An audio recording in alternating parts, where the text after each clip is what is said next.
Bonjour tout le monde. Je me présente, Mathieu Lauzon-Dixot. Je suis co-responsable avec Pascal Laplante Dubé du volet imaginaire, science-fiction et fantastique, premier volet, donc première édition de ce volet pour le Festival Métropolis Bleu, et votre modérateur pour une rencontre toute spéciale du volet, donc imaginaire du Festival Métropolis Bleu. La rencontre d'aujourd'hui, un tête-à-tête science et littérature autour de l'astrophysique fait partie d'une série de 4 rencontres, de 4 animations en ligne et en personne où nous invitons des experts scientifiques et des écrivains renommés de science-fiction à dialoguer sur les questions et les réponses qui alimentent leurs travaux, tant en recherche qu'en création. Donc, avant de commencer, parce que mon rôle aujourd'hui va vraiment être de leur laisser le plus possible la parole et de laisser la place donc à ce dialogue, je vais vous les présenter. Donc, je suis en compagnie de Derek Kunscan et Roland Lehoucq. Bonjour Derek, bonjour Roland. Bonjour. Alors, Derek, après un passage en biologie moléculaire, Derek Kunscan a fait du travail humanitaire en tant que diplomate canadien, notamment auprès d'enfants d'Amérique centrale, basé à Gatineau, au Québec. Il écrit de la science-fiction en anglais. Ses textes sont notamment parus dans les grandes revues de science-fiction américaines, du genre comme Analog ou Asimov Science Fiction, traduites en russe, en japonais, en mandarin, en tchèque, en polonais, ainsi qu'en français. Ces fictions ont été finalistes au prix Locus, ainsi qu'au prix Nebula de Chine, qui n'est pas le prix Nebula qu'on connaît parfois en science-fiction, donc à préciser.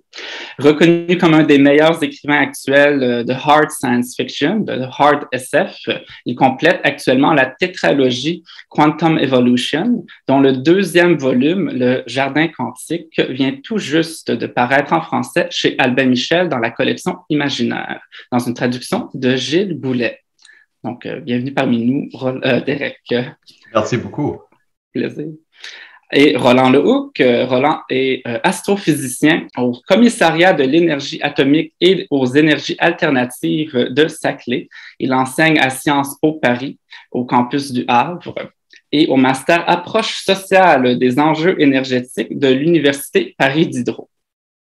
Il tient depuis plus de 20 ans une rubrique scientifique dans la revue de science-fiction française Bifrost, et il a aussi publié plusieurs dizaines d'ouvrages, notamment donc de vulgarisation scientifique, dont La science fait son cinéma, Faire des sciences avec Star Wars et plus récemment en 2020, Dune, enquête scientifique et culturelle sur une planète univers, paru dans la collection Parallaxe du Bélial, une collection que Roland dirige et contient aussi plusieurs autres ouvrages d'autres auteurs, qui consistent en des essais de vulgarisation scientifique qui s'appuient sur les œuvres de science-fiction pour traiter de biologie, de physique, de chimie, de linguistique, etc. Depuis 2012, il est président du Festival international de science-fiction de Nantes, Les Utopiales, avec qui le Métropolis Bleu collabore cette année et on recevra justement une de vos collègues, Jeanne Adeba, dans l'édition en personne du festival cette année. Et fait à noter, l'astéroïde 31387 Lehoucq porte son nom en hommage à son implication dans la diffusion et le partage des connaissances. Alors, on a un astéroïde parmi nous. Ouais, là, j'avoue que pour une table ronde. Ma modestie, on prend un gros coup à chaque fois que je pense à ça. Ouais. C'est un beau coup quand même, on aime le mentionner. C'est dû à la chance et à la notoriété, bien sûr, mais beaucoup de gens mériteraient d'être inscrits dans le ciel, hein, d'une certaine façon. Et d'hommes qui découvrent des astéroïdes, puisque les noms des astéroïdes sont attribués par ceux qui les découvrent sous couvert d'une commission spéciale à l'Union astronomique internationale qui valide le choix du nom pour éviter qu'il y ait des noms, disons, curieux ou inappropriés qui soient choisis. Il y a quand même une validation qui est faite. Donc, un petit argumentaire qui doit être fourni par l'astronome qui a découvert l'astéroïde. En général, ils n'en ont pas découvert un. Ces astronomes-là qui sont spécialistes de ce domaine en découvrent des dizaines. Et puis, donc, ils ont un petit, disons, portefeuille d'astéroïdes, si j'ose dire, dont ils peuvent attribuer, donner le nom, nommer pour honorer la personne qui veut l'honorer. Donc, en ce qui me concerne, c'est Alain Maury, un astronome qui travaille au Chili, un Français qui travaille au Chili, et qui est aussi très féru d'opéra. Et donc, il a donné un certain nombre de noms d'astéroïdes, enfin, attribués à des astéroïdes, le nom de chanteuses d'opéra dont il apprécie beaucoup les vocalises, on va dire. Voilà. Donc, des chanteuses d'opéra et un astrophysicien avec Et le un hook. astrophysicien. Et de ces vocalises, on va passer à la création en science-fiction et donc des liens, en fait, qu'on peut tisser entre astrophysique et science en général, mais astrophysique en particulier, et l'écriture de science-fiction. Et en préparation à cette rencontre, Derek et Roland, vous aviez commencé à échanger par courriel, justement, et déjà quelques questions sortaient de cette discussion-là. Et il y avait notamment la fameuse question de l'émerveillement, en fait, du merveilleux qu'on peut réaliser en science-fiction en se basant sur les connaissances actuelles et potentiellement les connaissances à venir qu'on peut avoir donc, dans le champ de l'astrophysique et dans les sciences en général. Et vous vous demandiez, et j'ai hâte de voir les réponses que vous aurez à ce sujet, comment on réalise cela? Comment on peut réaliser en fiction, de mettre en fiction donc ces concepts-là d'exploration spatiale, d'impact sur ceux qui vont explorer, sur les corps, sur l'environnement. Comment est-ce que c'est possible de mettre ça en texte? Ensuite, dans la forme d'un récit qui va être, on l'espère, intéressant à lire pour les lecteurs. Et comment tenir tout ça en équilibre entre logique réelle, connaissance réelle et désir de raconter une histoire captivante aussi. Donc, peut-être qu'on peut commencer là-dedans, la discussion, donc cet équilibre-là, puis comment réaliser. Derek, si tu me permets, Derek, je vais d'abord démarrer sur une chose qui est peu, enfin, je ne dirais pas peu connue, mais moins connue, parce que en parlant des origines de la science-fiction, finalement, on a souvent tendance à penser que la science-fiction, c'est une littérature qui aurait son origine dans le monde anglo-saxon et particulièrement, disons, chez les Américains. Alors évidemment que non. Beaucoup de choses viennent de l'Europe, de la France en particulier, de l'Angleterre, de l'Allemagne, de la Belgique. Et c'est au 19e siècle que s'est forgée cette littérature qui ne s'appelait pas science-fiction. Là, pour le coup, le mot est vraiment d'origine américaine, le science fiction, qui a été forgé par Hugo Gernsback, évidemment. Là, c'est difficile d'ignorer son importance dans l'histoire de la science-fiction, qui est un Européen, qui a émigré, un luxembourgeois, qui émigre aux États-Unis et qui finit par créer les premières revues de science-fiction, et puis ensuite qui deviennent des revues de science fiction, et voilà, et la science-fiction est née, mais en partant d'un Européen qui vient avec, dans son bagage culturel, un genre littéraire qui ne s'appelait pas, bien sûr, science-fiction, mais qui avait déjà été nommé. Et il avait été nommé notamment par Maurice Renard en 1909, en 1910, elle a été nommée le merveilleux scientifique. Et c'est en ça que je voulais démarrer sur ce point, parce que du côté anglo-saxon, il y a le fameux sense of wonder qui vous dit que voilà, quand on voit ça, quand même, il y a une espèce d'émerveillement qui se dégage des scènes montrées alors au cinéma, parce que les effets spéciaux maintenant sont tels qu'effectivement il y a une force de frappe de l'image considérable, mais aussi dans la description littéraire que font les auteurs, les bons auteurs, qui font dans la description des scènes qui sont mises en place. Et donc ce merveilleux scientifique, qui est une manière de proto-science-fiction, qui était défini par Maurice Renard comme la merveille envisagée scientifiquement et la science poussée jusqu'à la merveille, eh bien, ça donne un peu déjà les enjeux qu'il y avait derrière tout ça. C'est à la fois un enjeu d'émerveillement par les sciences et les techniques, en allant des fois peut-être un peu au-delà de ce que les sciences et les techniques savent réellement faire, mais un émerveillement qui a des conséquences sur les humains, qui a des conséquences sur les protagonistes, qu'ils soient individuels ou collectifs, ça peut être des planètes, des civilisations ou des peuples entiers, et il y a des conséquences à ces échelles-là. Et donc, cette question de l'émerveillement, elle est évidemment fondatrice en science aussi, parce que c'est de la curiosité, de l'émerveillement d'une chose apparemment simple, je ne sais pas, moi, le simple fait que la matière solide, on nous dit qu'elle est constituée d'atomes, que les atomes, c'est essentiellement du vide, et pourtant, je ne passe pas à travers la matière solide. Donc, bon, alors, est-ce que ça, c'est pas quelque chose d'un peu merveilleux quelque part? Que le soleil brille tout simplement, si intensément qu'on est réchauffé sur Terre et que la vie ait pu apparaître sur Terre. Mille choses des sciences, même très simples, sans aller chercher dans les subtilités des sciences modernes. Il y a un émerveillement des sciences, par les images aussi, et en science-fiction, bien entendu, en mettant en scène ces éléments-là. Donc ce merveilleux-là, il est fondateur peut-être à la fois d'une appétence pour la compréhension du monde, s'émerveiller du monde, se réjouir de le voir et d'essayer de se dire mais bon sang, comment ça marche, ça c'est peut-être un moteur de la science, de la science et de la recherche scientifique. Et de l'autre côté, la science-fiction, c'est d'entraîner ses lecteurs avec soi pour leur présenter les idées que l'auteur veut mettre à jour. Je suis complètement d'accord. Puis le sens de merveille qu'on voit dans le monde, c'est quelque chose qui m'a attiré principalement au début à la science-fiction, mais quand j'avais pas assez de science-fiction que je voulais lire quand j'étais un ado, disons, je lisais des livres de planétologie et tout ça, puis juste voir les images peinturées de ça, c'est une lune de Neptune ou ça, c'est peut-être ce qu'on verra sur Pluton ou quoi que ce soit. C'est ce sens de la largeur de l'univers, des espaces, des différences qu'on ne peut pas voir et les beautés et tout ça, c'était vraiment transportateur comme expérience. Puis ça, c'est une des choses que quand on a commencé à discuter un petit peu et tu nous as montré cette vidéo qui montrait enfin des places dans le système solaire, je me sentais le même type de sens de transportation, de sens de merveille. Puis c'est incroyable. Et je crois que quand tu disais le monde réjoui dans ça, c'est vraiment ça, c'est la plaisir. C'est une type d'appréciation de beauté qui est complètement différente de ce qu'on peut faire comme des humains. C'est plus grand que nous. Alors oui, je suis content qu'on débute la conversation avec ce sens-là, puis qu'on le décrit un petit peu.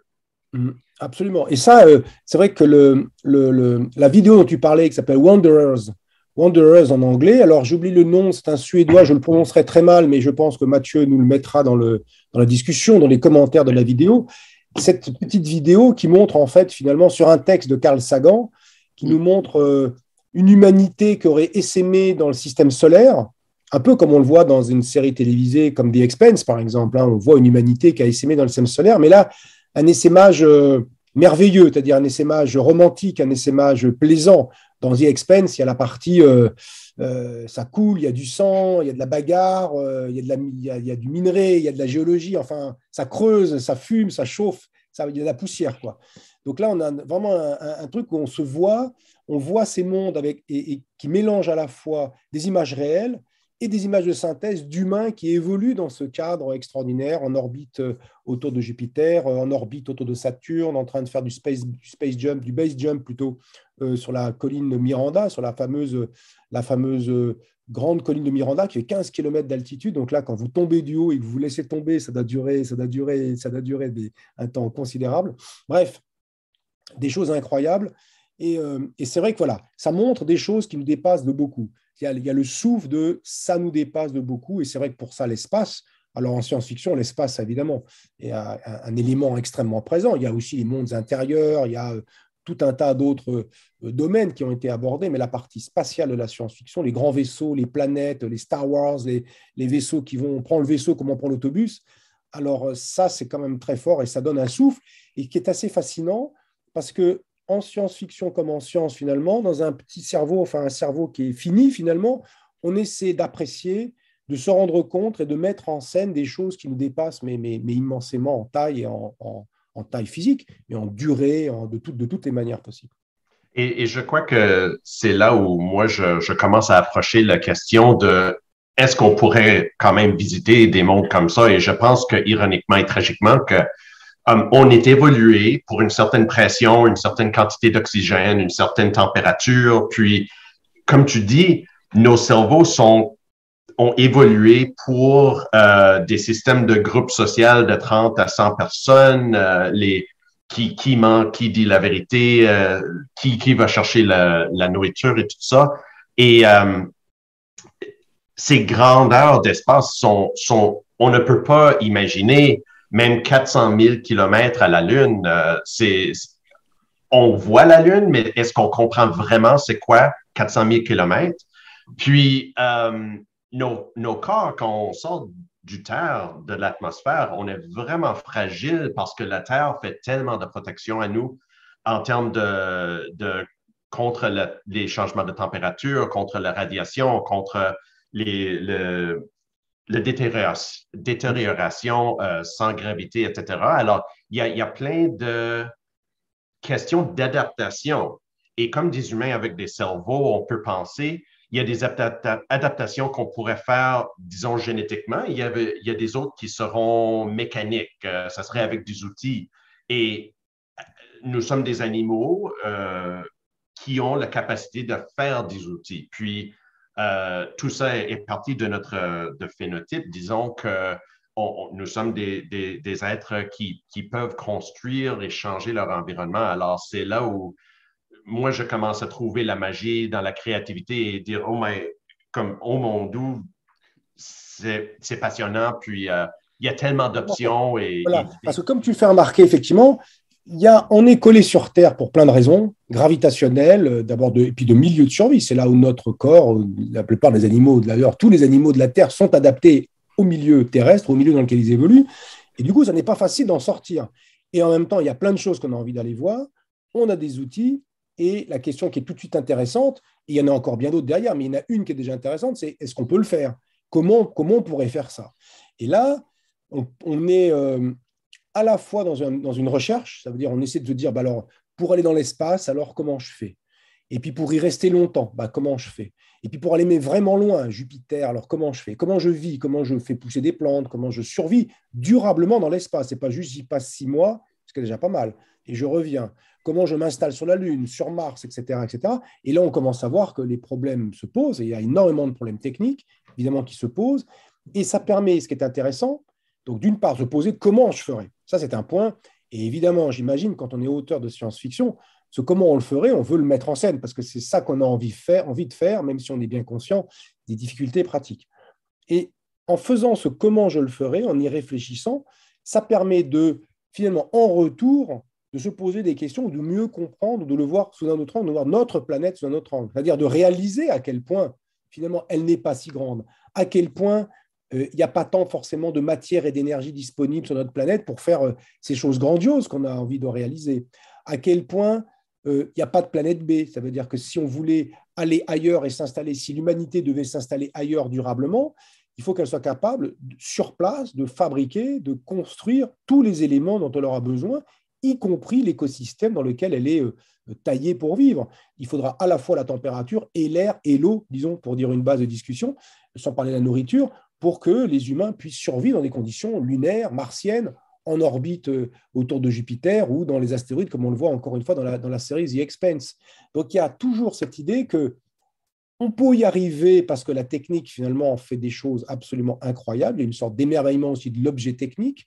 Il n'y a qu'à voir ce que c'est un téléphone portable comme objet au sens de la quantité d'énergie mentale humaine qu'il y a dedans, sans parler de la quantité d'énergie physique, au sens des gens qui ont miné le sol, des gens qui ont transformé ce minerai en lingots, des gens qui ont transformé ces lingots en une machine, du sable en verre et qui ont fabriqué. Mais il y a une énergie physique et mentale dans un simple objet comme un téléphone portable qui est absolument gigantesque. Et c'est vrai aussi même d'un petit stylo, hein. Le plastique qui est là, la mine de graphite, enfin, toutes ces choses-là, c'est des efforts considérables. Et donc de voir qu'on pourrait avoir le potentiel de faire des choses incroyables, en tout cas on a le potentiel d'y penser, c'est pensable, c'est pas en dehors d'un... Il n'y a pas besoin de physique extraterrestre ou de choses extraordinaires. On saurait le faire, mais il nous manque une étape considérable qui est finalement nous sortir de la Terre. Et comment dire, c'est pas nous sortir de la Terre, c'est dépasser les limites de la Terre. Et peut-être que les dépasser, c'est précisément ce qui fait qu'on ne pourra pas les dépasser. Ou avoir la volonté de dépasser les limites de la Terre en la surexploitant, en la transformant au point qu'elle devient peut-être inhabitable, c'est peut-être ce qui nous empêchera d'aller dans l'espace aussi. Et donc, il y a cette espèce d'aller-retour, c'est-à-dire ce détour par ces mondes imaginaires, par ces rêveries, par ce merveilleux qu'on aimerait voir advenir et que les auteurs se plaisent à nous montrer de belle façon, de magnifique façon. Eh bien, il y a aussi en retour l'idée que ça ne va pas être facile quand même, vraiment pas facile, et qu'il faut peut-être en rabaisser un peu sur nos ambitions et les garder à l'état de rêve, peut-être.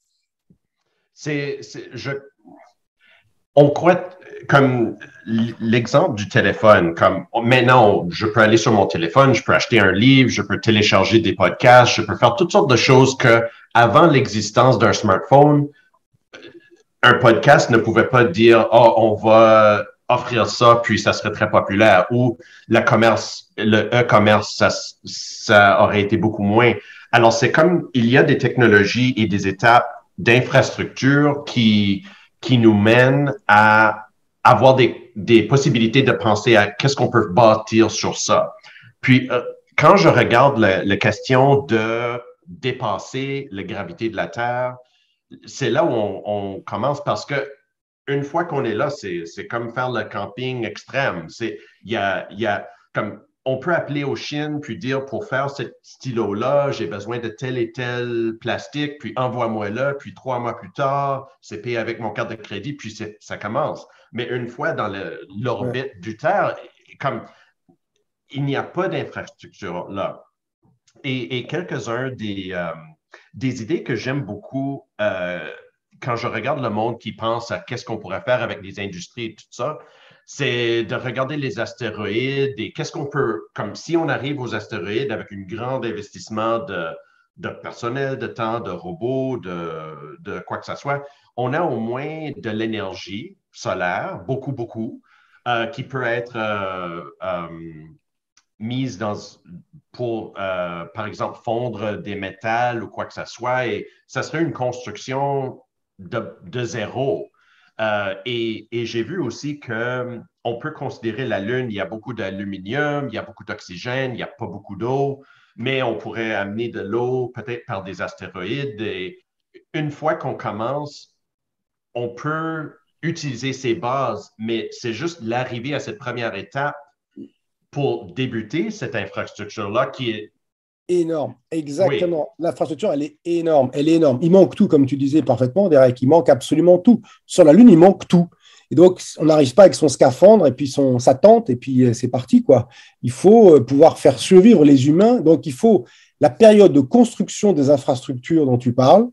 Si elles existaient déjà en claquant des doigts, ouais, ce serait super, on pourrait démarrer et faire des choses. Mais le temps de construction de ces immenses infrastructures, parce que ces infrastructures à l'échelle d'un petit monde, hein, quand même. Un astéroïde, c'est plus petit que la Terre. La Lune, c'est plus petit que la Terre, mais ça reste quand même des objets énormes au regard d'une civilisation humaine ou d'un pays humain.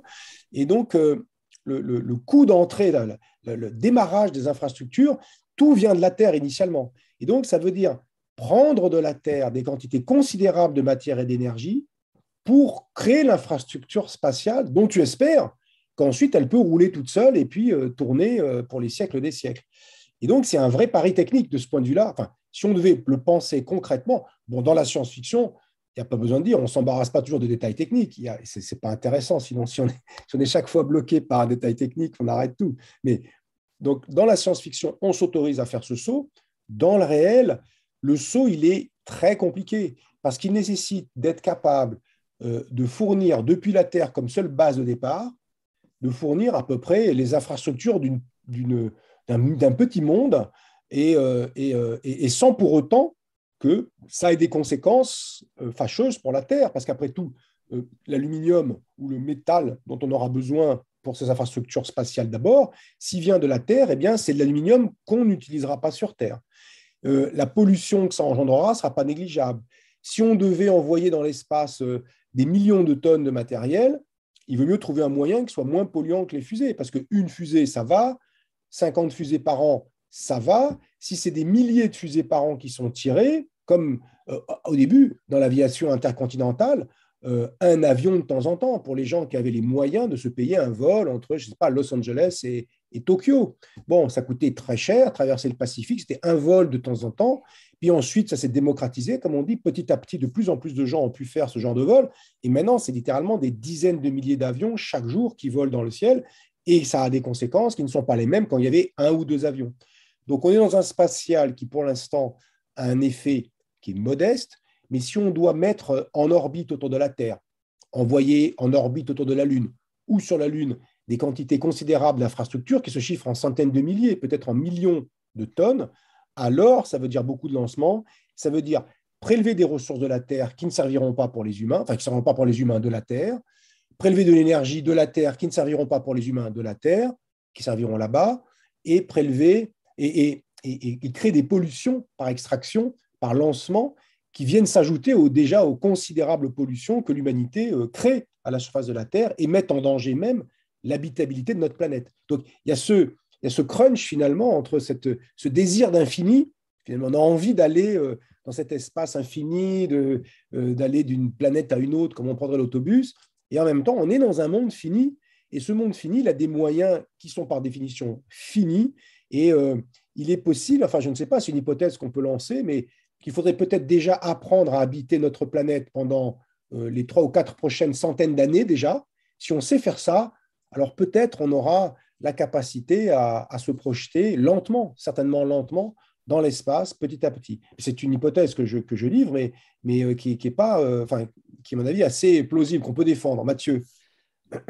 Donc, là, moi, je vous écoute avec attention et passion. C'est super captivant et j'ai le goût de vous demander, vu ce que vous nous dites en ce moment, donc de la difficulté même scientifiquement à concevoir des méthodes de transport et autres pour simplement sortir de l'orbite de la Terre et d'aller autour de la Terre avec équipage humain, etc., et d'y amener des infrastructures où on peut s'établir à l'extérieur de l'orbite de la Terre. En fait, pour un auteur de science-fiction, est-ce que c'est donc plus facile de tricher, entre guillemets, et d'imaginer un roman qui se passe vraiment plus longtemps après cette étape cruciale de développement scientifique, plutôt que de raconter une histoire qui aurait lieu à ce moment exact où l'humanité commence à s'établir autour de sa propre planète, d'aller sur sa Lune, d'avoir plusieurs stations habitées géostationnaires desquelles on peut partir à l'exploration de notre orbite proche. Est-ce que c'est ça qui est plus difficile ou c'est vraiment d'imaginer l'humanité dans 5000 ans, on va être un peu partout dans plusieurs galaxies même et ça va être rendu très très loin. Qu'est-ce qui est plus difficile finalement? Moi, j'ai mis pas mal de mon science-fiction 500 ans dans la future. Puis comme ça, comme tu dis, j'ai évité les problèmes de comment est-ce qu'on est arrivé, c'était quoi les premières étapes. Mais on a d'autres problèmes parce que dans 500 ans, on va changer de culture, on va changer, on va évoluer soit par la nature ou par qu'on le fait nous-mêmes de manière par exprès. Mais je crois que sur le problème que Roland discutait, j'aimais qu'il a dit que c'est pas contre les lois de physique. C'est pas comme on espère d'aller à 2 fois la vitesse de la lumière. C'est qu'on parle des problèmes d'ingénierie. Puis, on a des exemples dans l'histoire où des grandes volontés politiques et économiques ont été mises ensemble pour faire des choses. Alors, les Russes et les Américains dans les 60, chacun faisait concours pour aller à la Lune, puis ils ont mis en place beaucoup de ressources, beaucoup de volonté politique, beaucoup de volonté économique. L'exemple plus récent, je crois, c'est les vaccins contre le COVID. On a fait comme mondialement, on a coopéré, plein de personnes ont mis leurs recherches immédiatement accessibles à tous les autres scientifiques au lieu d'attendre pour avoir le crédit eux-mêmes. Comme il y avait un énorme investissement. Et je crois que on parle si on a la volonté politique, la volonté économique, si on parle et on a un consensus comme Roland a dit, qu'est-ce qu'on fait avec la pollution? Est-ce qu'on peut le faire d'une manière plus verte? on peut commencer à créer des incentives et tout ça. Je crois aussi que des expériences comme SpaceX commencent à être intéressantes aussi parce que si on crée des petites incentives pour que quelques intérêts privés commencent à faire quelques pas, ça va leur donner une petite infrastructure. Puis même le plus petit infrastructure, on peut commencer à bâtir sur ça aussi, je crois. Alors, c'est peut-être ces petites étapes-là. Je ne sais pas, Roland? Oui, alors, c'est vrai, là, tu faisais référence à SpaceX, par exemple. Alors, juste pour un bémol, pour SpaceX, par exemple, ou surtout d'abord pour les vaccins, évidemment, les gens ont commencé à échanger, mais enfin, finalement, il y a eu quand même une discussion. À la fin, ce sont les laboratoires privés qui accaparent les bénéfices de la vente des vaccins. Hein. Autant la science a été partagée, autant les bénéfices, ils restent pour ceux qui sont les grands laboratoires. Et ils n'ont pas du tout voulu, mais absolument pas voulu, donner la possibilité que tout un chacun, si j'ose dire, tous les pays, notamment les pays émergents, puissent fabriquer à très bas coût, avec leur propre chaîne de production, les vaccins. Donc, il y a quand même des limites à ça. Et c'est pareil, ce serait un peu pareil pour SpaceX, c'est-à-dire qu'il y a d'une part une certaine volonté qui est effectivement plaisante, qui est une volonté de pionnier, donc très à l'américaine de ce point de vue-là, hein, avec la conquête, je le dis comme français, donc il faut toujours bémoliser ce que disent les Français sur les Américains, ou toujours le regarder d'un autre angle, hein, bien sûr. Mais avec cette idée de la frontière et de go west, young man, et après, une fois que tu es arrivé au Pacifique, bon, ben, il n'y a plus rien à faire. Bon, les Canadiens au nord, bon, okay, les Canadiens, on ne les touche pas. Et les Mexicains au sud, bon, okay, les Mexicains, ils sont là. Bon, d'accord, bon, on reste là, on a un grand terrain. Et après, il y a la verticale. Donc, il y aurait l'idée de la frontière vers le haut. Là, ce serait go up, young men, d'une certaine façon. Et eux, ils sont très, comment dire, c'est un imaginaire très puissant dans la culture américaine. Et cet imaginaire de pionnier. Donc ça fait plaisir à voir parce qu'on a l'impression qu'on va arriver à faire des choses incroyables qui n'existaient pas avant. Alors, en même temps, de l'autre côté, il y a l'idée que ces pionniers, ils font ça aussi avec l'argument de la découverte et de l'exploration, mais ils font aussi ils oublient que ce qu'ils font, ça a des conséquences. Hein. C'est-à-dire que quand SpaceX envoie ses fusées, maintenant, les gens de Boca Chica, qui étaient assez tranquilles dans leur petit bled du Texas, maintenant, il y a des fusées qui partent tout le temps, la pollution elle est terrible, les camions circulent, et ce n'est pas terrible pour eux. Alors, il y aura, oui, mais c'est quelques cutéreux, comme on dit, de façon désagréable, de Boca Chica, ils nous embêtent, on n'arrête pas le progrès. Oui, mais alors, il y a Boca Chica, mais après, il y a aussi toutes les conséquences plus généralement environnementales des tirs de fusée, de SpaceX, mais de tout un tas d'autres tirs de fusée.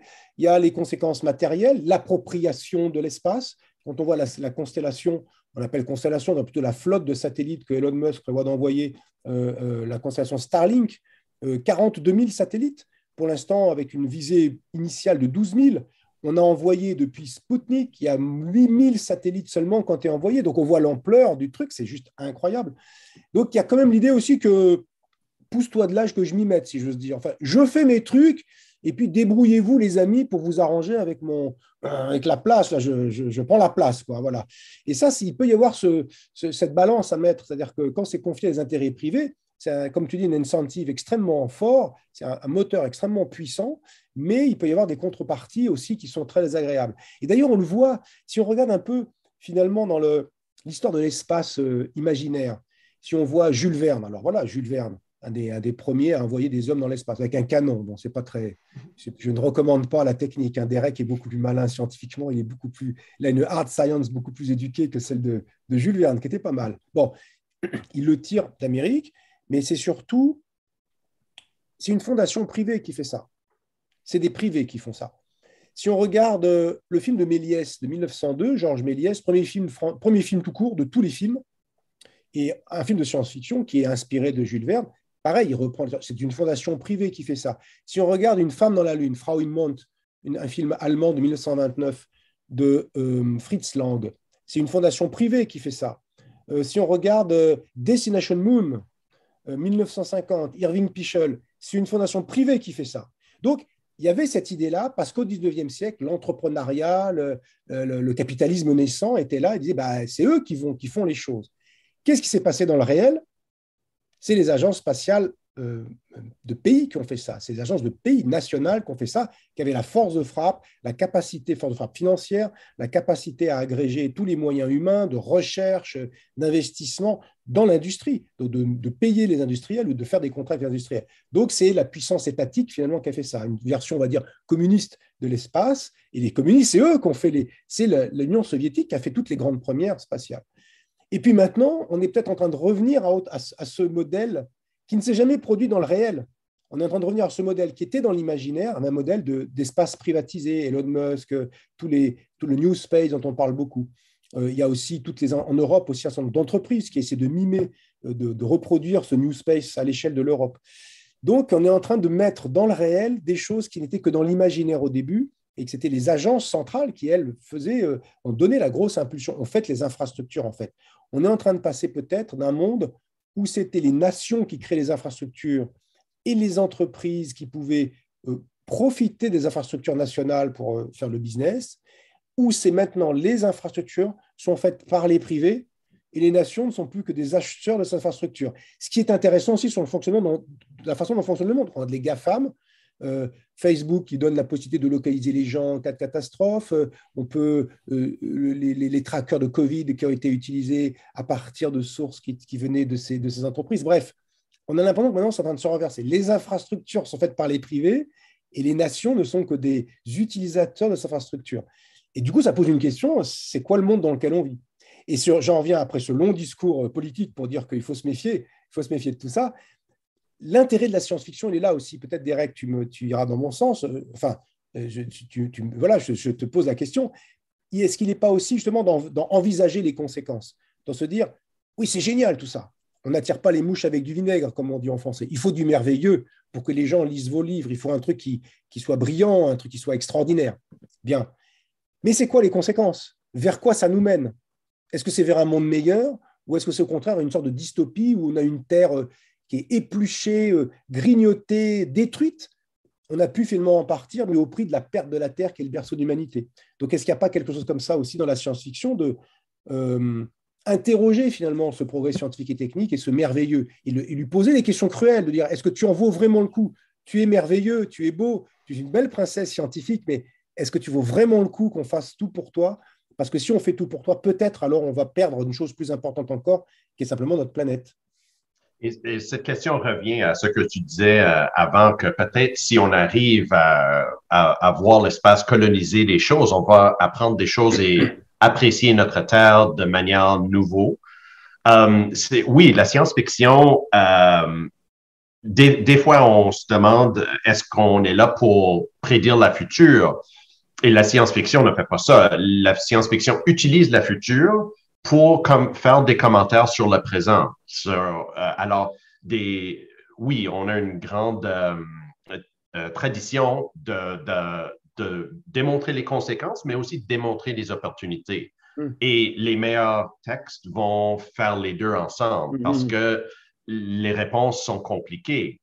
Et je crois qu'une chose qui me plaît beaucoup avec la science-fiction, disons dans les derniers 10-20 ans, c'est qu'on a beaucoup de nouveaux voix qui n'ont pas été représentées dans la science-fiction dans le passé pour des raisons de homophobie, sexisme, racisme et tout ça. Puis, il y a des conséquences et opportunités qu'on n'avait pas discutées avant parce qu'on n'avait pas ces voix à la table pour compléter la conversation. Alors, je crois qu'il y a plein de choses où on peut poser des questions. Et en fait, ça me fait penser, juste comme bémol, d'une conversation. Quand je faisais ma maîtrise, on avait des conversations tous les mardis qui étaient des WIP, Work in Progress. Alors, chacun allait démontrer son travail, puis les autres le déchiraient ou les donnaient des suggestions. Puis une fois, mon superviseur, qui était un gars de 60 ans, puis il était bien expérimenté, tout ça, et puis il a fait un gros discours sur la technologie de changer les gènes. Puis il dit, selon moi, changer la technologie, faire des choses de science-fiction qui se passeront juste dans quelques dizaines d'années, c'est comme 8 ou 9e dans les choses qui vont aider la publique et la santé, tout ça. Il a dit, premièrement, meilleur bien-être social. Deuxièmement, on a besoin de meilleure éducation. Troisièmement, on a besoin de plus de vaccins. Et finalement, à numéro 9 ou 8, il disait, là, on parle de la thérapie génétique, des maladies et tout ça. Il dit, ça, c'est... Alors, je crois que la science-fiction, si on l'utilise comme cette partie 9 ou 8 ou 10 comme des options qu'on peut utiliser, on doit quand même le mettre en contexte qu'il y a plein de choses qu'on peut faire maintenant dans nos politiques de santé, d'éducation, d'équilibrer anti-pauvreté et tout ça, que ça peut avoir des effets et devrait avoir des effets avant qu'on va chasser la Lune, disons. Oui, oui, c'est ça, exactement. C'est-à-dire que chasser la Lune, c'est le grand rêve. C'est le grand rêve, mais ça permet de le faire mentalement. Ça, c'est quand même plaisant parce que le cerveau humain, eh ben, il aime ces grands espaces, il aime ces grands défis, il aime ces grandes choses-là. Mais de simplement c'est réaliser qu'ils ne sont pas pour tout de suite, qu'il y a bien d'autres choses importantes à faire d'abord, qui sont tout aussi glorieuses, qui sont moins, comment dire, moins de coffres, moins d'infini, c'est moins l'appel de l'infini, évidemment, elles sont tout aussi importantes. Et bien ça, je pense que la science-fiction peut aider à ça. Pour partie, il n'y a pas que ça, mais la science-fiction peut aider à ça, et elle doit aider à ça, enfin, elle doit faire partie de cette prise de conscience de la fragilité de notre monde, et que c'est précisément en étant capable d'habiter tous les humains ensemble sur une planète finie et d'y habiter durablement, ça veut dire des siècles et des siècles. Ça fait longtemps que l'humanité est sur la Terre, mais ça fait pas très longtemps qu'elle est en train d'en toucher les bords, d'en toucher les limites. Ça fait, disons, le gros démarrage, c'était le début de l'ère industrielle. Et maintenant, on voit qu'on touche vraiment les bords de notre planète.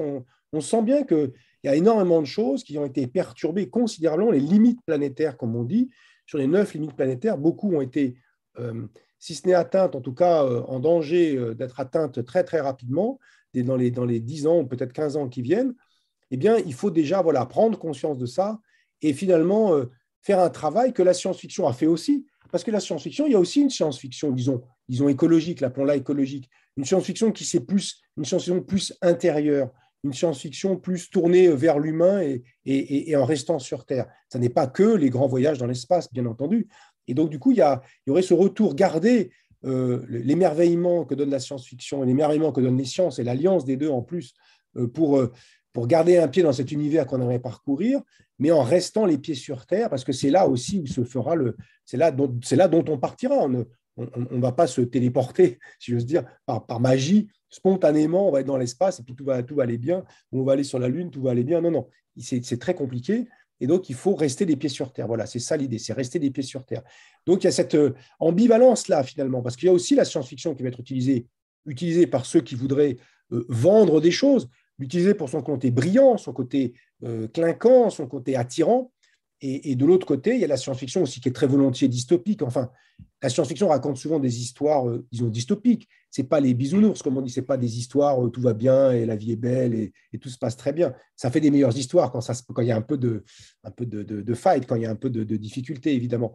Et donc, la science-fiction qui nous avertit des conséquences de tout ça. Donc, il y a cette balance. Il faut garder cette balance entre ces deux pôles, finalement, que peuvent représenter science et science-fiction.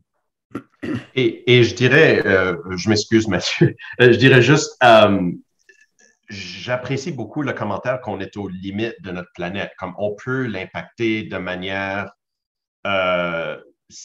significative et peut-être on ne peut même pas le retourner à son état naturel.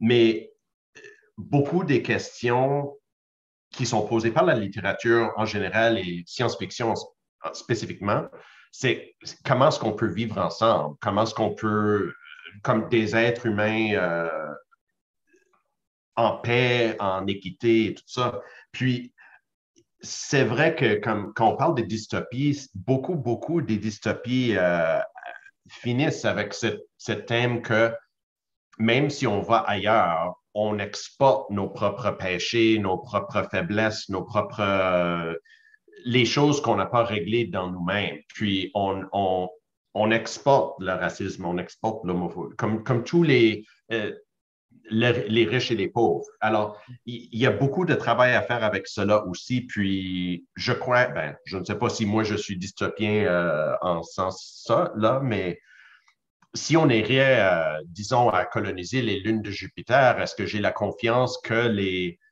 les gouvernements et les compagnies qui ont aidé ça auront en tête et en priorité le bien-être de l'humanité qui est là, ou est-ce qu'ils ont des autres systèmes d'incentives? Je ne sais pas, parce que... Dans The Expanse, tu as vu dans la série The Expanse, c'est clair, hein, les grandes corporations interplanétaires n'hésitent pas à sacrifier les minables d'humains qui travaillent dans les mines d'astéroïdes et qui ont quelques revendications salariales. Surtout que là, c'est assez facile à régler. Dans les mines d'astéroïdes, la revendication salariale, tu coupes l'air ou tu coupes l'eau et tu attends qu'il meure. Donc, tu n'as juste rien à faire. Tu vois, donc, c'est assez brutal. C'est même extrêmement cruel. Tu as un pouvoir, mais exorbitant quand tu es dans des situations comme celle-ci. Et ça commence parce que les incentives des corporations sont différents des incentives des personnes. Et je crois qu'on doit trouver des manières pour aligner les intérêts. Anyway, j'ai coupé la parole à Mathieu quelquefois. Ben, en fait, non, mais c'est super intéressant, mais c'est de voir justement ce thème principal du vivre ensemble, de la collaboration, de la communauté qu'on retrouve finalement en science-fiction. Et on voit, il y a quelques auteurs, autrices, je pense notamment actuellement beaucoup à Becky Chambers, qui travaille vraiment ça différemment. Et la vision capitaliste de l'exploration spatiale est modifiée dans ces récits, c'est même des fois même complètement évacué. Mais ce que moi j'avais envie de vous demander, c'est en sachant qu'il y a cette nécessité de collaboration pour pouvoir faire l'exploration spatiale à très large distance, est-ce qu'il y a des contraintes, des limites astrophysiques même au maintien d'une collaboration, d'une communauté, d'une cohésion sociale, si vous voulez? Est-ce que vous comprenez un peu ce que je vous demande? De qu'est-ce qui nous empêcherait, à partir de la Terre, de pouvoir vraiment maintenir, tout simplement même le contact avec ceux qui vont partir et qui vont poursuivre l'exploration et qui vont poursuivre la communauté, finalement. Voilà, là, la vraie contrainte, c'est maintenir le contact, par exemple, par la communication. C'est la vitesse de la lumière qui est grande, 300 000 km par seconde, mais qui fait qu'il y a un décalage qui peut être tout à fait considérable si la distance est grande. Alors, pour la Lune, pour donner des idées quand même de ces ordres de grandeur, pour la Lune, il faut 1 seconde d'écart pour qu'un signal radio vienne de la Lune où il part, où l'atteigne. Donc, quand on dit bonjour, bonjour, ça va? Oui, oui. Bon, on sent déjà, et là encore, je ne suis même pas sûr d'avoir tenu 1 seconde, ça fait des blancs assez imposants. Alors, le Soleil, pour donner une idée, le Soleil, on ne va pas aller sur le Soleil. Je ne recommande pas d'aller faire une base sur le Soleil. Quoique, hein, il y a des auteurs, Stephen Baxter et d'autres, qui ont imaginé des vies dans le Soleil, mais complètement différentes, évidemment, de nos vies humaines. Le Soleil, la lumière du Soleil met 500 secondes pour nous parvenir. C'est-à-dire que la distance Terre-Soleil, c'est 500 secondes lumière. Donc, pour aller vers Mars, les temps de communication vers Mars, notamment avec les robots qui sont sur Mars actuellement, ça dépend de la distance de la Terre à Mars, bien sûr, mais ça varie entre 4 minutes et 20 minutes. Donc là, ça veut dire que ça commence déjà à être Si vous avez un vrai problème et dont vous aimeriez la réponse en 5 minutes, si c'est 20 minutes, c'est 20 minutes, c'est pas 5 minutes. La distance est telle que l'aller simple mettra 20 minutes et le retour mettra 20 minutes. Et puis, évidemment, pour les étoiles, vous le savez tous aussi, bien sûr, là, ça se chiffre en années-lumière. Les distances, les durées de voyage de la lumière se chiffrent en années. Donc là, cette question-là, c'est véritablement un point crucial des communications. Maintenir des communications sur des vraiment très grandes échelles de distance, ça reste assez difficile. Alors du coup, se produira sans doute ce qui s'est produit, alors une échelle moindre à l'époque des empires coloniaux, par exemple.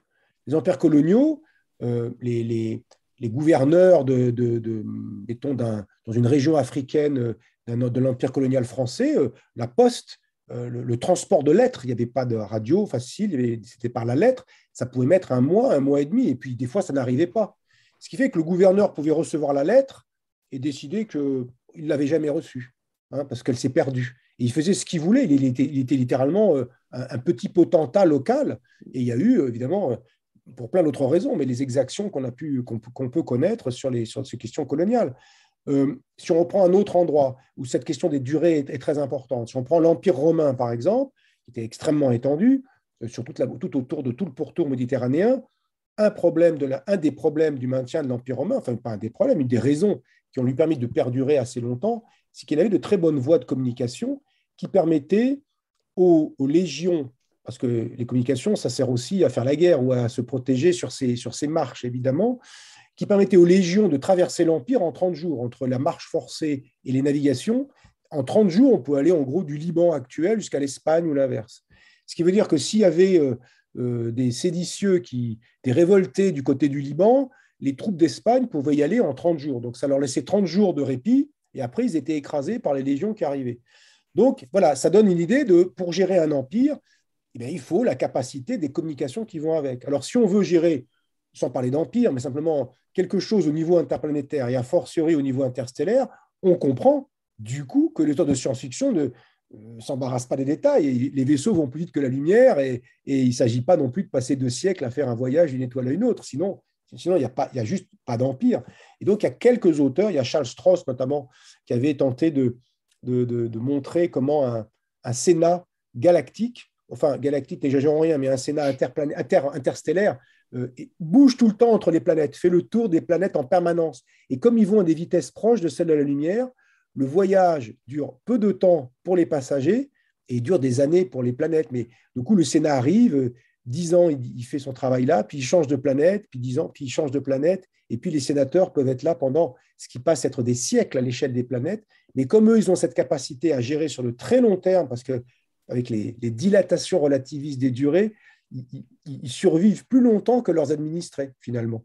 Donc voilà, il avait joué sur ça, c'était jouer avec les règles, là, c'était vraiment intéressant. Bref, tout ça pour dire qu'il y a cette contrainte, je pense, physique-là, de distance, incontestablement, qui fait que si la chose est trop grosse, la limite absolue étant la vitesse de la lumière, l'empire ou la structure, qu'elle soit empire ou républicaine ou même commerciale, va s'effondrer ou se fragmenter. Je dirais que Roland a bien répondu, mais j'additionnerais aussi que une fois qu'on est dans l'espace, comme disons que c'est un voyage de 2 mois pour arriver aux 4 mois à Mars, ça veut dire que dans ce temps-là, comme s'il y a une pièce qui te manque ou il y a une urgence ou quoi que ce soit, c'est pas qu'on peut arriver le lendemain, c'est 2 mois. Et alors vraiment, ce type de collaboration, comme l'isolation qu'on expérimente dans le système solaire avec les distances, c'est tellement grand qu'encore on ne peut pas les concevoir avec les cerveaux qui ont été pour les primates pour collectionner les bébites pour manger, tout ça. Et une chose qui n'est pas contre les lois de la physique et la science, c'est ça se peut qu'on peut prolonger nos vies, comme peut-être 80 ans, 100 ans, c'est quelque chose qu'avec la science, on pourrait élargir à 200 ans, 300 ans, qui sait. Alors ça, c'est quelque chose où je crois que ça changerait un peu la dynamique si on parle de voyager au moins autour du système solaire. Pour aller à un autre système solaire, je crois qu'on parle encore de milliers d'années, puis qu'on parle d'envoyer des robots peut-être avec des échantillons d'ADN des humains pour rebâtir là-bas une certaine population d'humains que c'est ça, personne ne pourrait survivre ça. Puis même mettre tous des vaisseaux générationnels où tu as comme un village qui est dans un vaisseau qui va voyager pour 1000 ans. C'est trop grand et trop compliqué et trop de points de faille pour que moi, je rentrerais dans une. Oui, ce point de la collaboration, là, tu soulèves des règles évidemment importants, même déjà pour l'orbite spatiale, même l'orbite basse dans la Station spatiale internationale. La collaboration est absolument fondamentale puisque le moindre élément qui manque et tout saute, si je veux dire, enfin, tout rate. Hein. On le voit avec cette guerre malheureuse, cette terrible guerre en Ukraine. Plein de collaborations internationales sont arrêtées avec les Russes. Il n'y en a qu'une qui dure encore, c'est l'ISS. Il y a des astronautes russes qui viennent d'arriver et ça tourne et les astronautes travaillent entre eux pour maintenir l'ISS en fonction. Et donc, il y a vraiment une nécessité absolue. C'est encore bien pire que la célèbre, la légendaire même solidarité entre marins, où par défaut, quelqu'un qui est en mer on ne se pose pas la question de savoir qui c'est, ce qu'il a fait. Il est en mer, il est en perdition, on le secourt. Un point, c'est tout. Et après, on se pose des questions plus tard. Et donc, ça, c'est quelque chose qui est encore bien plus prégnant dans l'espace, parce que là, pour le coup, en mer, quand on flotte dans l'eau et qu'on est au milieu de l'océan Pacifique, on n'est pas très bien.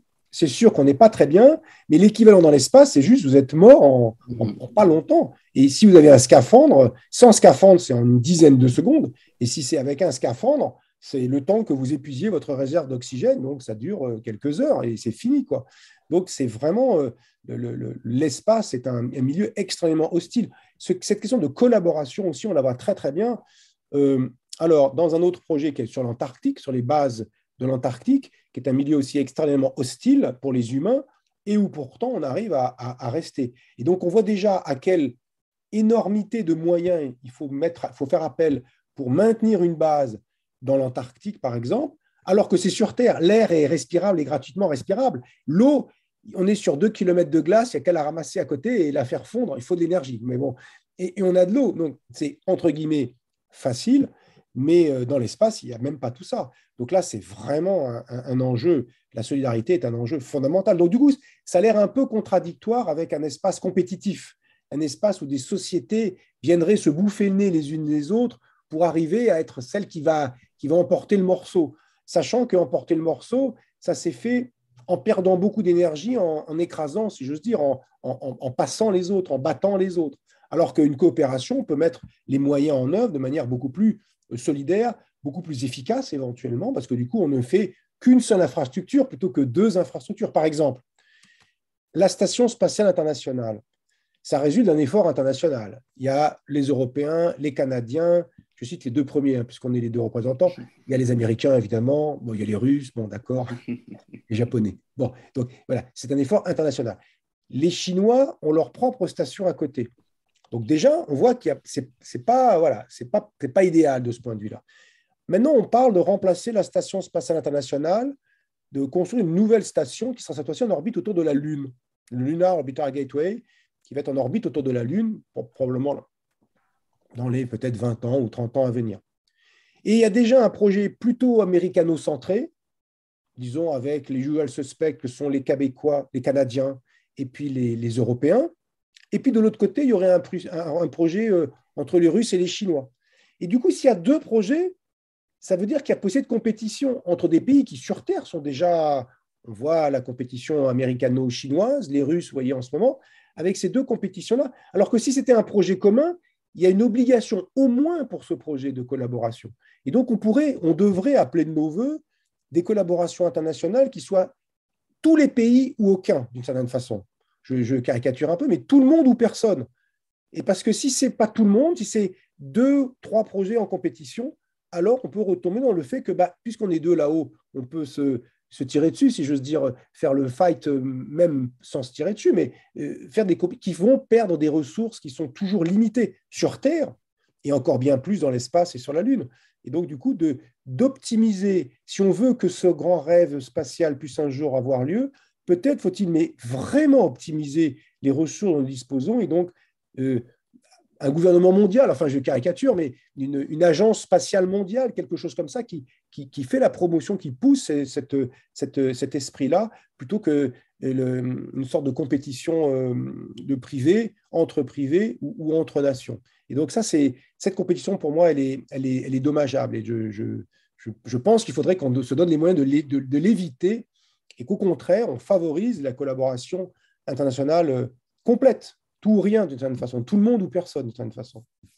Alors, en dépit, évidemment, des rivalités nationales et des problèmes qui se posent très concrètement à la surface de la Terre.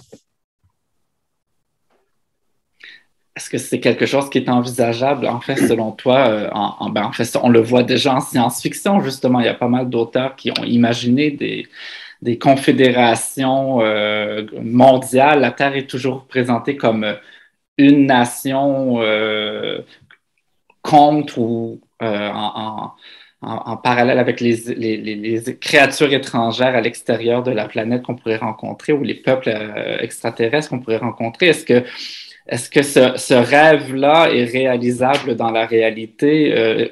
Simplement difficile à cause de questions politiques, mais c'est ce qu'il faudrait faire finalement pour l'avancée scientifique.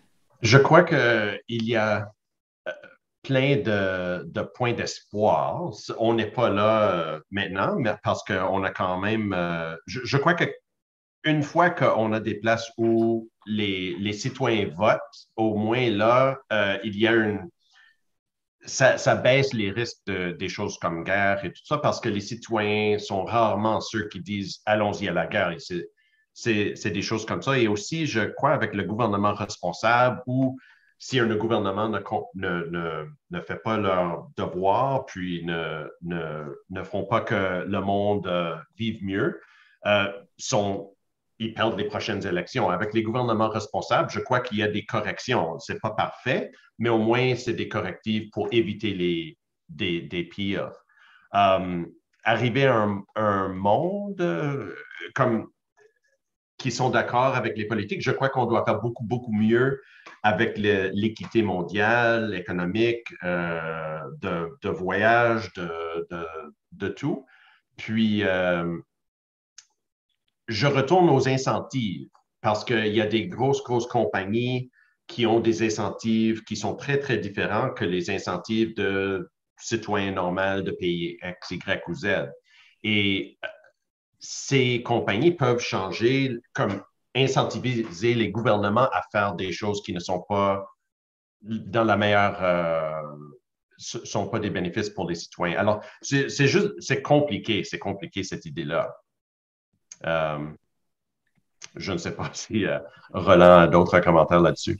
Non, j'ai pas plus que ça en tout cas. Voilà, clairement. Alors, c'est là où ça devient intéressant. C'est-à-dire, il y a un point qui devient intéressant aussi, c'est que on est parti sur l'émerveillement technique, etc. Donc ça, c'est un point.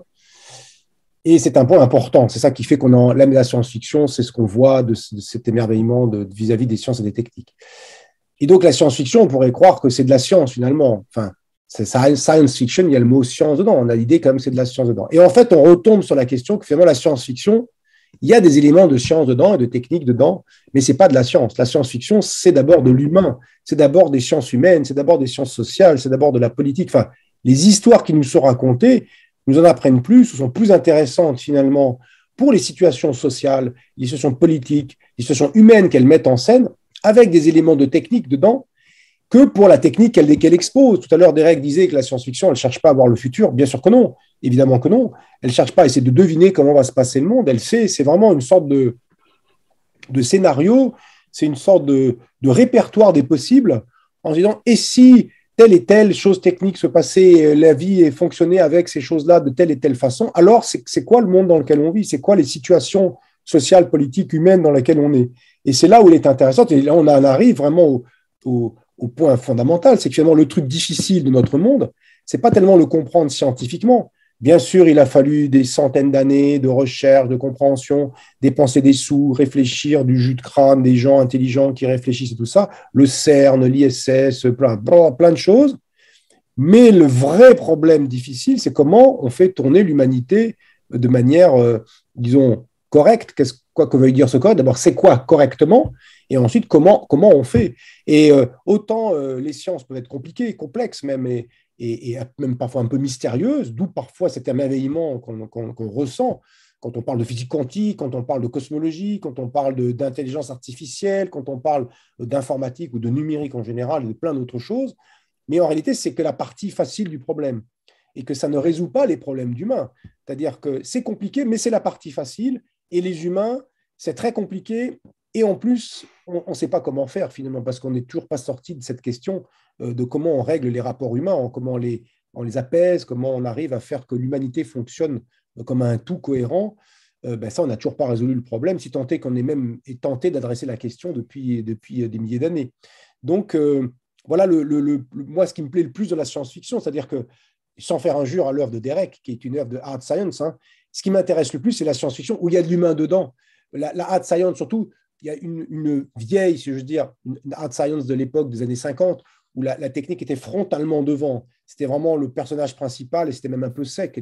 Les personnages humains n'avaient pas vraiment d'intérêt. Ils s'effaçaient, c'était que des servants de la machine d'une certaine façon. Donc cette hard science-là, elle n'est pas très intéressante pour moi. La hard science, elle est intéressante quand elle met en scène des engins techniques, des machines éventuellement très simples, mais qui placent les humains dans des situations qui ne se produiraient pas sans l'objet technique en question et qui du coup posent des questions sur les humains dont on n'aurait jamais eu l'idée de se les poser si ce n'était pas de la science-fiction. C'est en ce sens que la science-fiction est vraiment une littérature, à mon sens, majeure, c'est qu'elle est capable de faire ça. Elle est capable de faire ça. Puis, je vais rebondir sur ça tout de suite pour dire que quand même dans les romans de Derek, notamment dans sa série en cours, il y a beaucoup d'humains, il y a même de l'humain quantique, justement. Donc, c'est cet alliage-là que Derek travaille parfaitement. Oui, alors il y a eu des tentatives de mettre à l'échelle macroscopique, à l'échelle des humains, les effets quantiques qui sont tout à fait étonnants. Il y a c'est Joe Walton, non, il y a Walton, je crois, le nom de famille, qui a écrit un bouquin qui s'appelle Superposition. Et puis, il y a Greg Egan aussi qui avait fait des choses aussi avec en mettant à l'échelle macroscopique des phénomènes quantiques. Ça m'amène à vous demander, peut-être dans nos dernières questions, parce qu'on voit le temps qui file, il nous reste un peu moins de 10 minutes, le court-métrage Wanderers on a visionné avant la rencontre par courriel. Il y a la narration donc de Carl Sagan tirée de Pale Blue Dot tout au long du court-métrage. Et un commentaire que Derek avait fait dans nos échanges, c'était justement comment il y avait une vision très, de l'explorateur humain très romancée, justement, alors qu'au final, ce que tu disais, Derek, c'est que l'exploration humaine, elle est provoquée, elle est poussée par des besoins, par des crises aussi. Donc, peut-être que ce côté-là la fameuse collaboration humaine, s'il faut aller dans l'espace tous ensemble, c'est parce que justement, on a la crise de la planète Terre qu'on est en train de bousiller. Mais la solution, ce serait d'en prendre soin. Mais c'est peut-être justement parce qu'on n'est pas capable d'en prendre soin qu'on va être obligé d'aller vers tous ensemble dans l'espace. Est-ce que vous pensez que c'est réalisable dans ces conditions-là ou si c'est la raison qui nous pousse aller dans l'espace, c'est encore plus difficile et c'est encore plus énergivore, justement, donc on ne sera pas en mesure de le faire. Moi, j'espère qu'on n'est pas poussé dans l'espace parce que ça veut dire que toutes les solutions qu'on peut faire sur la Terre, vraiment, ça n'a pas marché parce que comme on a vu dans l'histoire, les migrations des peuples ont été pour des raisons de réfugiés, de persécution, de famine, de guerre et tout ça. Et si on est vraiment au niveau terrestre, il n'y a pas d'abri. Je crois qu'on parle des gros problèmes où vraiment on est au niveau de peut-être l'extinction de l'humanité. Puis, moi, personnellement, je ne veux pas être dans cette position-là, mais je crois, j'avais aussi pensé que Asimov, dans ses livres de robots, il y avait une certaine place où il y avait la Terre avec comme si 8 milliards de personnes, puis il y avait les 50 mondes des Spacers qui étaient servis toutes par des robots. Les terres des Spacers, les humains qui étaient là étaient trop confortables. Ils ne voulaient pas migrer parce qu'ils étaient contents où ils étaient servis par 10 à 10 000 robots. Puis, c'était vraiment ceux qui étaient sur la Terre, coincés dans leur petit appartement, avec leur ration, avec tout ça, qu'ils voulaient des autres, des plus grands espaces. Alors, anyway, encore, je reviens à la question que si on est confortable, ça se peut bien que le monde va dire, je ne veux pas me mettre dans une canette pour 4 mois pour arriver à Mars où je vais vivre dans une habitation où je ne peux jamais toucher le vent, jamais regarder le soleil sans le regarder à travers une vitre ou quoi que ce soit. Oui, alors ça, la question là, qui est en arrière-plan du point de Derek aussi, c'est finalement qui profite de ça, c'est-à-dire à qui profitera l'accès à l'espace si c'est un accès privé. On voit déjà les touristes spatiaux. C'est ni toi, Mathieu, ni Derek, ni moi, probablement qui n'avons les moyens de nous payer ça. Enfin, pour moi, je peux vous dire, c'est avec certitude. Pour vous, c'est assez probable aussi, je le pense, parce que vous êtes des humains normaux et donc, du coup, avec pas les moyens de vous payer 30 millions de dollars ou même 200 000 dollars pour faire un vol suborbital. Et donc, du coup, on voit tout de suite que ça concerne déjà une fraction extrêmement petite de l'humanité. Déjà, voler dans un avion, ça ne concerne que 10% de l'humanité. Et dans l'humanité la plus riche, ne serait-ce qu'en France, ça ne concerne pas 100% des Français, ça concerne 20% des Français qui ont déjà volé dans un avion et qui ont déjà eu l'occasion de prendre l'avion plusieurs fois dans leur vie. Donc déjà, pour l'avion, on voit que ça ne concerne que la fraction la plus aisée de l'humanité, qui est beaucoup plus large évidemment que celle qui peut se payer un voyage, un vol suborbital ou un vol en orbite carrément, être satellisé en orbite, à bord de l'ISS ou autre. Donc, on voit que cet espace-là dont on nous parle de la démocratisation, ça veut dire avant, il y avait juste 0 personne non habilitée par les agences spatiales. Ça passe maintenant à 10 personnes qui ont les moyens de payer 30 millions de dollars. Bon, donc j'appelle pas ça une démocratisation. Et puis si un jour ça devait dire on a installé une petite base quelque part tranquille, on va y aller pour s'y planquer parce que c'est un peu compliqué sur Terre, inutile de vous dire que la base, elle ne va pas être pour 7 ou 8 milliards d'humains, sans même parler de la capacité de les envoyer. En cela, le film Elysium montre très bien la chose. Ce film, on a une station orbitale Elysium, extrêmement luxueuse, magnifique, un Thor qui tourne sur lui-même, avec une gravité artificielle, enfin une station magnifique. Mais on voit bien l'humanité qui grouille à la surface dans des conditions de pollution, de destruction de l'habitat considérables, pendant que les ultra-riches sont tranquilles. Les ultra-riches ont les moyens d'éviter, de s'épargner les questions climatiques. Les ultra-riches peuvent acheter des hectares dans le Groenland, avoir des palaces flottants ou avoir des terrains dans des endroits, disons, préservés, encore préservés de la pollution ou des ennuis. Et donc, on voit bien que la question, elle concerne l'humanité dans son ensemble et que l'espace ne devrait pas être réservé à autre chose que l'humanité dans son ensemble. Et si on ne peut pas envoyer tous les humains, alors n'en envoyons aucun, enfin aucun. Très peu, quelques-uns des envoyés, comme c'est ça le statut d'astronaute, c'est les envoyés de l'humanité. Leur statut, c'est envoyés de l'humanité. Et ils font quelque chose parce que de temps en temps, c'est effectivement pratique d'avoir des humains. Donc cette question-là, gardons la science-fiction pour l'émerveillement et la narration merveilleuse, et dans le réel, malheureusement, on est en train de tenter de se dire, gardons les pieds sur terre et ne réservons l'espace qu'à quelque chose qui ne peut profiter qu'à l'ensemble de l'humanité plutôt qu'à quelques-uns. C'est donc votre souhait, peut-être notre dernière question pour les dernières quelques minutes, que la science-fiction nous ramène à cela ou nous maintienne dans cette vision de l'exploration spatiale, que ce soit un projet donc, collectif, un projet pour le bien-être de l'humanité et pas une entreprise pour le bénéfice de certains seulement. Oui, alors la science-fiction, c'est un art, elle n'a pas de fonction particulière autre que disons, le divertissement et puis l'art des auteurs, mais que la science-fiction continue à nous faire rêver, mais qu'on n'oublie pas de rester les pieds sur terre. Voilà, au contraire, gardons une science-fiction, c'est peut-être bien le seul moyen que nous aurons d'explorer par la pensée ces mondes auxquels nous n'aurons pas accès parce qu'ils sont lointains, trop lointains, ou alors ces mondes auxquels nous devrions refuser d'avoir accès pour justement éviter de, par trop modifier, perturber, détruire notre planète ou ne réserver ces facilités qu'aux quelques happy few qui auront les moyens de payer les millions et les dizaines de millions de dollars que ça coûte d'aller faire ce genre de petites balades. Et pour Derek, quelle sorte de science-fiction souhaites-tu pouvoir écrire, justement? Moi, comme juste pour retourner au point au début de la conversation, j'adore le sens de la merveille. Je crois que l'univers et le système solaire et tout ça a plein de beautés qui existent juste dans ces places hors du terre. Comme disait Roland, cette colline de 14 km, on n'a pas ça ici.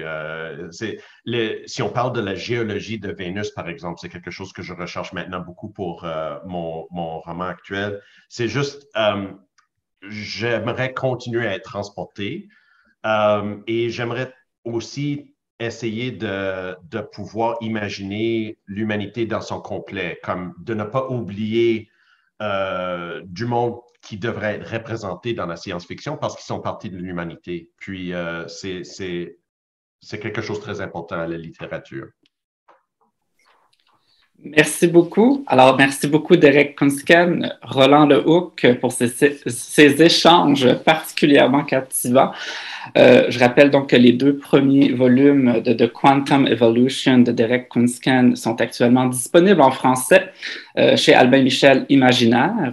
Pour Roland, donc, on rappelle que récemment paru en 2020, il y a eu le livre Dune, Exploration scientifique et culturelle d'une planète univers que tu as dirigé, paru donc en 2020 dans Parallax, et paru cette année la réédition chez Helios du livre Nos futurs, pour lequel Roland, donc tu as été anthologiste et qui mêle textes de fiction et essais sur les enjeux de changement climatique, justement. Donc, une solution probablement à suivre pour ne pas avoir à être forcé vers l'espace.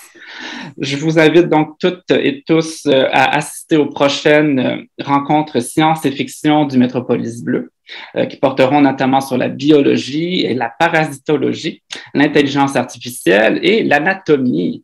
Tous les détails dans la programmation complète du Festival Métropolis Bleu. Merci tout le monde. Merci à vous. Merci.